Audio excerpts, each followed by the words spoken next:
Hello, how can I help you? I wanted to see if you guys could check this out. Sure, hold on. What do you got here? I think it's a pirate pistol of some kind. Okay. Arg, mate, give me all your treasure. He's looking for booty. I am at the pawn shop today to try and sell my antique pirate pistol. This pistol is extremely ornate. It seems to be lined with silver and gold. I'm not sure where it is from. I'm interested in selling this firearm because I'd like to invest into more modern firearms. I am hoping to get at least $50,000 for my antique pistol.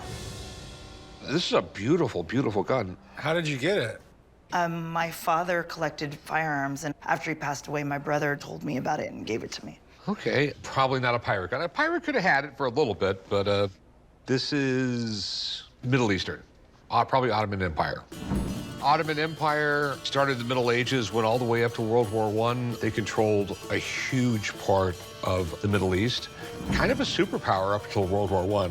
Right around the 1500s, they really stopped advancing with a lot of technology. Basically, they thought everything from the West was bad. So they were making this gun in the 1550s, all the way up until the 1800s. Oh, wow.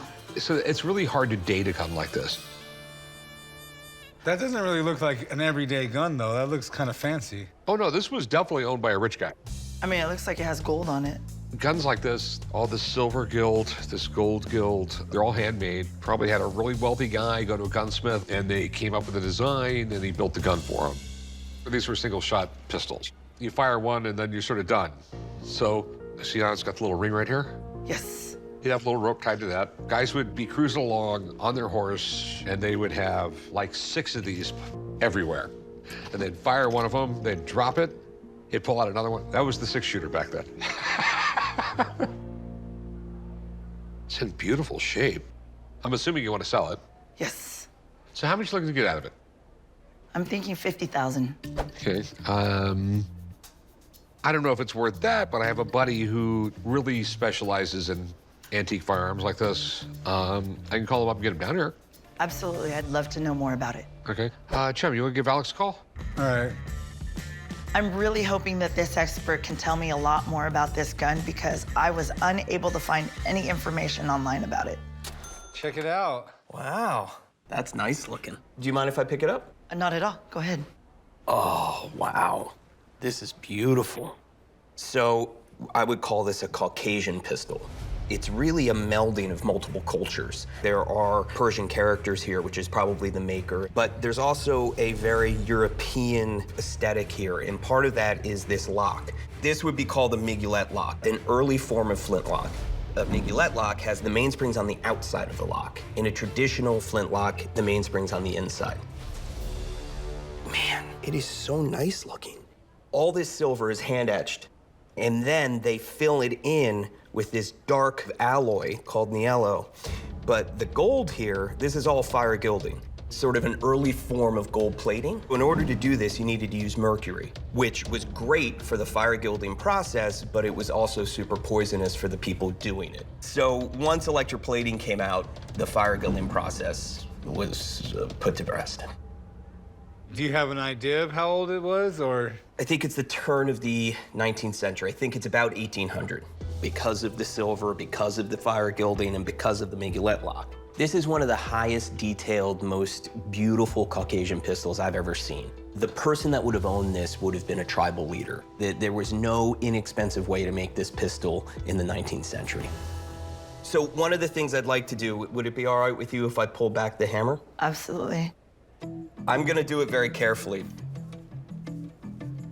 So that's half cock, and it's holding, so that's good. And that's full cock, and that's really good. To have this 225 years later hold the correct tension is a sign that it was really well made. So from what you're seeing, are you able to know if this gun would fire or not, or is that something that still would have to be tested? I'll check the bore, but as far as the lock's ability, there's no question it would fire. All right. Rick, you got a good shot at buying a good working gun here. And it's one of the nicest examples I've ever seen of this style pistol. It would be great to fire, and then I can give you a full value. All right. Would we be able to fire it? I would love to see it fired. I'm so happy you want to fire it. So would you mind if I took it overnight so I can inspect it properly and cast the right size ball? I don't mind at all. Great. All right. And what's up with the chair? My back hurts. I've been carrying this pawn shop for 20 years. Fine. All right. Super excited about this. I'll see you guys tomorrow.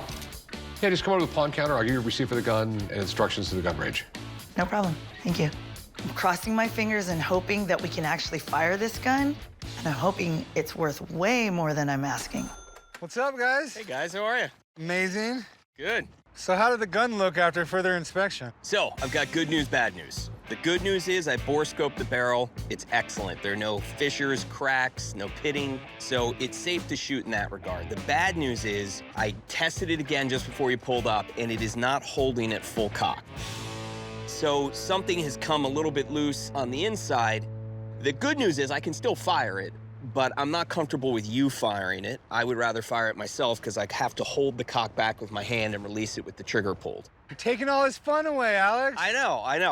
Ideally, I'll let you shoot it, but today it's better if I do it. Okay. Well, should we check it out, see how it fires? So for a target, I set up this pinwheel thing, and each disc is clay, so if I hit a disc, it should shatter.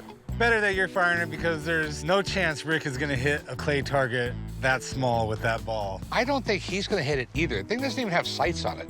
When you're as good as Alex, you don't need sights, Rick. If he hits the one on top, I'll give you the rest of the day off. All right, you gotta hit the top one. You're jinxing me. All right, Tracy, if you come on this side of me so nobody's downrange in the muzzle, that'd be good. All right, so I'm gonna put it on half cock, which it holds there. I'm going to load it with about 60 grains of black powder, which is actually a pretty small load. And then I have a patched musket ball and a ramrod. All right, so everybody should put on ear and eye protection. All right, Alex. So I'm gonna pull back on this hammer and I'm gonna let it go. We ready?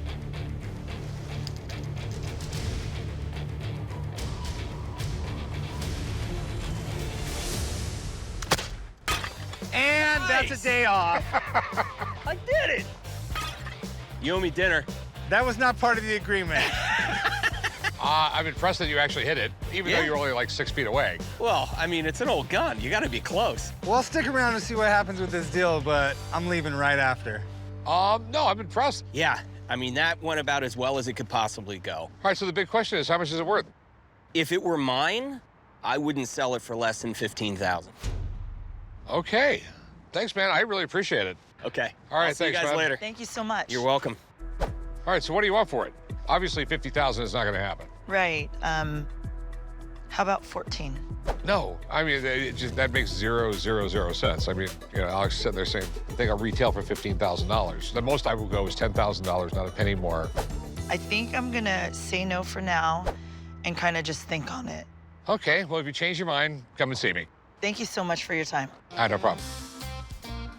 All right, I'll see you later, Rick. You're not going to drive me back to the shop?